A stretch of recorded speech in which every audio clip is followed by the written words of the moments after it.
Ora, bem-vindos para mais um vídeo e hoje eu trago um livro sobre ciência e um tema muito importante que foi debatido durante décadas e que trata do tema científico da comprovação do Big Bang. E eu trago o livro de Simone Sein, o famoso livro de Simone Sein, que tem por título o Big Bang. Portanto, o livro tem por título o Big Bang. Pois bem, quem é Simone Sein, antes de entrarmos no conteúdo do livro? Portanto, Simone Sein é um professor, investigador e doutor em física. Doutorou-se em física da partícula na Universidade de Cambridge. É também ex-produtor na BBC, fez muitos documentários e foi galardoado com vários prémios em ciência. É um dos maiores investigadores sobre a física das partículas e sobre a teoria do Big Bang. O autor escreve este livro, que está aqui, portanto, que tem por título Big Bang, a descoberta científica mais importante de todos os tempos e porque precisa de acontecer. Mas porquê que eu estou a apresentar este livro? Pois bem, este livro, que é ainda bastante grosso, que tem cerca de praticamente quase 600 páginas, escrito muito pequeno, com letras pequenas, mas que tem muita ilustração. Nós podemos ver várias ilustrações, várias fotos, e sempre que um capítulo acaba, tem um género de um resumo esquemático desse género. Por exemplo, aqui estamos no capítulo 2, em que faz aqui o resumo de toda a informação que o autor descreveu. Portanto, está muito bem feito o esquema. Portanto, o esquema está muito bem feito. E é um livro que não é difícil ler, não é direcionado para físicos, é direcionado para todos. Qualquer pessoa pode ler o livro e tem todas as informações. Eu fiz um pequeno resumo sobre o livro. O livro começa, portanto, o autor começa a fazer uma história da ciência que vai desde o século V a.C., os chamados protocientistas gregos, não é? Da Grécia Antiga, em que nos fala de uma coisa interessante, fala-nos de um autor que é o Aristarco, e esse cientista grego Aristarco já tinha formulado a teoria heliocêntrica. Como os meus amigos do Facebook sabem, houve duas grandes teorias sobre a posição do Sol e da Terra na nossa Via Láctea, que foram a teoria heliocêntrica e a teoria geocêntrica. Durante muito tempo, sempre se pensou, portanto, os astrónomos gregos estabeleceram sempre o modelo geocêntrico, sempre pensavam, portanto, que era a Terra que estava no centro, isto durante muito tempo, não é? E sempre, portanto, tiveram essa noção. O filósofo e cientista Ptolomeu desenvolveu esta teoria, que depois, no século XVI, o autor aqui explica tudo neste livro, vai-nos fazer a história, vai-nos descrever a história, em que depois Copérnico escreve um tratado que vai, portanto, comparar o sistema heliocêntrico, vai explicar o que é o sistema heliocêntrico, comparado com o sistema geocêntrico. Depois nós sabemos a história, mais tarde Galileu vai comprovar o modelo heliocêntrico, depois até vai ser condenado pela Igreja por causa disso. E pronto, o autor faz-nos mais ou menos o resumo dessas coisas, porque é importante para percebermos o Big Bang, não é? O que é a teoria do Big Bang. Temos um bocadinho de história. Depois, quando chegamos até ao capítulo 2 e o capítulo 3, passamos para 1900. Portanto, passamos então para o século XX, onde os cosmólogos, portanto, até essa altura, pensavam que o universo tinha sido sempre eterno. Nunca tinha tido princípio nem fim. Portanto, essa era a grande teoria que os cientistas todos apoiavam. Mas depois começaram a surgir certas coisas que foram remetendo em causa este universo eterno. Portanto, os cosmólogos do século XX abordaram as duas grandes questões, que era ou o universo teria sido criado ou teria existido desde sempre. Na década de 1670, uns séculos antes, Cassini tinha mostrado, portanto, a partir das observações, Cassini era um cientista, que havia várias velocidades, que os planetas tinham várias velocidades. Júpiter, por exemplo, tinha várias velocidades. Foi demonstrado também que a velocidade da luz tinha um determinado valor a partir dessas observações. Chegaram à conclusão, arredondando o número, que a velocidade da luz tinha, portanto, 300 mil km por hora ou 300 milhões de km por segundo. Na época vitoriana, depois os cientistas também formularam a teoria do éter, não é? Que o universo tinha um éter, que era o género de um fluido, não é? Que fazia os corpos, portanto, deslocarem-se. E depois foi, claro que foi comprovado que era mentira, não é? Na década de 1880, Michelson e Morley puseram à prova as hipóteses, mas não tinham ainda todos os dados conclusivos. Mostraram assim que o éter não existia e que provavelmente o universo poderia não ser eterno. Depois chegamos, portanto, ao grande salto científico, depois de Newton, com a lei mecanicista, que o autor também aqui aborda.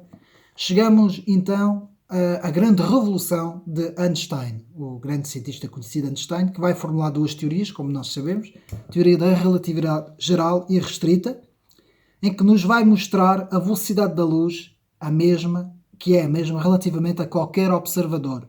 Isto foi um grande passo para percebermos o tecido e a estrutura do universo. Portanto, com base nesses postulados, o princípio da relatividade de Galileu, que já tinha falado sobre esse princípio, construiu a sua relatividade restrita, Einstein, segundo a qual o espaço e o tempo são flexíveis e constituem uma única entidade chamada espaço-tempo. Em 1915, portanto, Einstein publica a relatividade geral, em que vai, portanto, teorizar todas as suas teorias. Mas depois Einstein defendeu sempre que o universo era eterno. Ele teve sempre essa ideia, tanto que ele formulou uma constante que se revelou um erro, que era chamada constante cosmológica, que depois, mais tarde, os cientistas vieram a demonstrar que essa constante tinha sido um erro, e o próprio Einstein vai depois dizer que tinha sido o maior erro da vida dele, essa constante cosmológica. Entretanto, chegamos ao ponto fundamental deste livro, que é a teoria do Big Bang, em que temos um padre da igreja chamado Lemaitre, que vai formular, que vai primeiro deitar abaixo a constante cosmológica de Einstein, vai dizer que ele é que realmente comprovou que era mentira. O próprio Einstein telefonou para ele, para falar com ele e para dar os parabéns a ele dessa descoberta, e este padre Lemaitre vai falar de uma primeira coisa que ainda ninguém tinha falado até aí, vai falar sobre o átomo primordial. Um átomo primordial, um ponto de energia primordial que teria dado origem a uma explosão de partículas que teria formulado o Big Bang. Portanto, foi com Lemaitre que nós chegamos a esta primeira conclusão. Depois, nos outros capítulos, o autor fala das descobertas dos primeiros telescópios gigantes, não é, que permitiram os cientistas terem acesso à informação e a imagens que até nessa altura não tinham tido, até que chegamos a 1902. Em 1912, uma descoberta muito importante de uma astrónoma, Harriet Leavitt, que vai estudar as estrelas e vai formular, com base nos estudos das estrelas cefeides, vai conseguir determinar as distâncias das estrelas com a luminosidade das próprias estrelas. A luminosidade aparente e a luminosidade real da estrela. Com isso, começamos a ter as primeiras definições das distâncias. Mas é depois, em 1923, com Edwin Hubble, o astrónomo que deu o nome ao célebre telescópio Hubble, que vai identificar vários efeitos e que vai conseguir determinar várias coisas. Entre elas, portanto, que as galáxias estão a afastar-se umas das outras. Com base em várias observações, a espectroscopia e várias observações, portanto, Edward Hubble vai teorizar e vai pegar na teoria do efeito Doppler. O efeito Doppler, portanto, que é um efeito que nos permite, tanto no som como na luz, sabermos se um objeto se está a afastar ou se está a aproximar.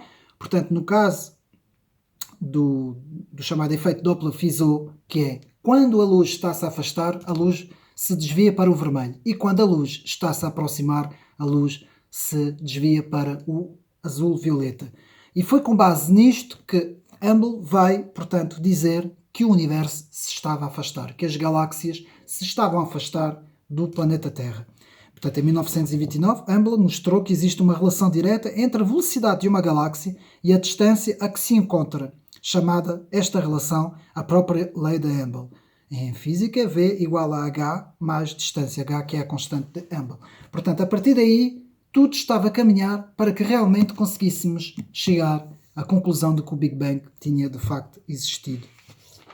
Portanto, Lemaitre vai continuar com a sua teoria e vai haver dois confrontos em que vai aparecer Fredi-Olly, e Fredi-Olly vai falar no universo estacionário. Fredi-Olly vai falar que, de facto, a própria matéria, no próprio espaço, quando houve uma expansão, porque Fredi-Olly vai falar dessa expansão, o próprio universo tem processos em que se auto-cria a ele próprio, mas sempre num efeito estacionário, ou seja, não teria tido nem começo nem fim. Portanto, Fredi-Olly vai falar sobre essa teoria e vai entrar em confronto com Lemaitre e vai até, é o próprio Fredi-Olly que vai batizar o nome de Big Bang. Não foi Lemaitre, foi Fredi-Olly que vai chamar teoria do Big Bang de Lemaitre. Na década de 1940, depois já acontece, entretanto há várias descobertas científicas, não é? Rutherford que vai desenvolver a estrutura atómica, e depois, na década de 1940, Gamow, Alpher e Ehrman vão conceber o universo primordial como um caldo denso de protões, eletrões e neutrões, o que vai dar, portanto, que vai dar sustentação à teoria de Lemaitre do átomo primordial. Isto vai fazer com que a teoria do Big Bang tenha cada vez mais aceitação no meio científico. Portanto, entretanto, Gamow, Alpher e Ehrman também preveram que o Big Bang tivesse emitido um eco luminoso. Atenção, porque isto é muito importante. Eles previram que teria havido um eco luminoso dessa explosão, um eco em forma de micro-ondas, não é? Radiação de micro-ondas. Eles previram isso. Na década de 1940, Olly, Gold e Bundy continuaram com o modelo estacionário a defender o seu modelo estacionário. Havia um combate entre essas duas grandes teorias, portanto, o Big Bang e o modelo estacionário. Chegamos agora ao capítulo 5, que é o último capítulo do livro, que é o mais interessante, que tem por nome Mudança de Paradigma, em que o autor nos fala que em 1950 a comunidade dos cosmólogos estavam divididos, não é, entre os dois modelos, e que aparece um cientista chamado Badi e depois o Sandage, que conseguiram, portanto, que resolveram as distâncias que se encontravam as galáxias e mostraram que o Big Bang previa afinal um universo muito mais antigo. Isto também foi importante para a sustentação, portanto, do Big Bang. Depois, graças à radioastronomia, portanto, os cientistas começaram a descobrir que existia muito mais galáxias do que aquilo que eles pensavam. E depois chegamos a 1960, em que se dá a principal descoberta que sustenta todo este livro e que sustenta o Big Bang, que foi em 1970, dois cientistas que estavam a fazer experiências aleatoriamente, estavam, portanto, a fazer experiências sobre satélites, sobre a emissão que emitiam os satélites à volta do globo, não é?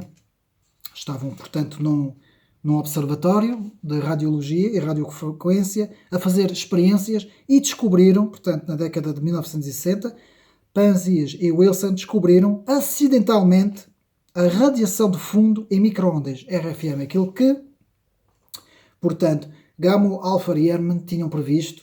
Portanto, eles descobriram, acidentalmente, fizeram várias descobertas, porque eles pensavam, portanto, que aquilo era um ruído que provinha dos cabos, que provinha, até puseram a solução de que eram os próprios pombos que estavam, portanto, pausados em cima das antenas que poderiam fazer este ruído, mas não. Descobriram, depois de várias experiências, descobriram de facto que existe um ruído de radiação do fundo em micro-ondas, que é aquilo que prova de facto que houve uma explosão chamada Big Bang de energia que criou o universo.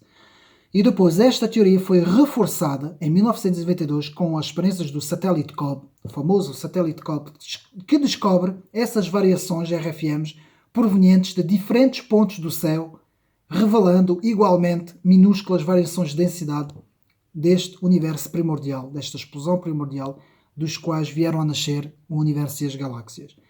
Depois, mais algumas experiências mais recentes de satélites mais sofisticados, mais avançados, de sistemas informáticos também mais avançados, que comprovaram cada vez mais, portanto, que o Big Bang não é uma hipótese, é mesmo uma realidade. De facto, o universo teve um princípio. Eu agora quero ler aqui rapidamente um pequeno trecho de um livro que dá sustentação sobre a fé cristã, que prova que o universo foi criado.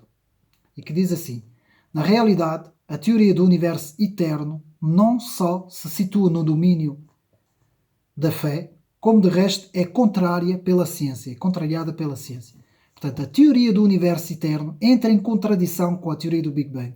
A teoria do Big Bang, atualmente aceita pela esmagadoria dos cientistas, foi descoberto, lá está, em 1927, pelo cosmólogo e padre Georges Lemaitre, que eu falei. Georges Lemaitre, tendo com base as teorias da relatividade e Einstein, descobriu que o universo surgiu há cerca de 13,7 mil milhões de anos. De facto, o próprio Einstein, que inicialmente se mostrou realmente e relativamente cético em relação à teoria do Big Bang, acabou por aceitá-la, acabou por reconhecer o seu erro à constante cosmológica e a defender a teoria do Big Bang com grande convicção. De acordo com a teoria do Big Bang, o universo provém de um átomo primordial, extremamente quente e denso, que explodiu, entrando em expansão e dando origem a todo o universo.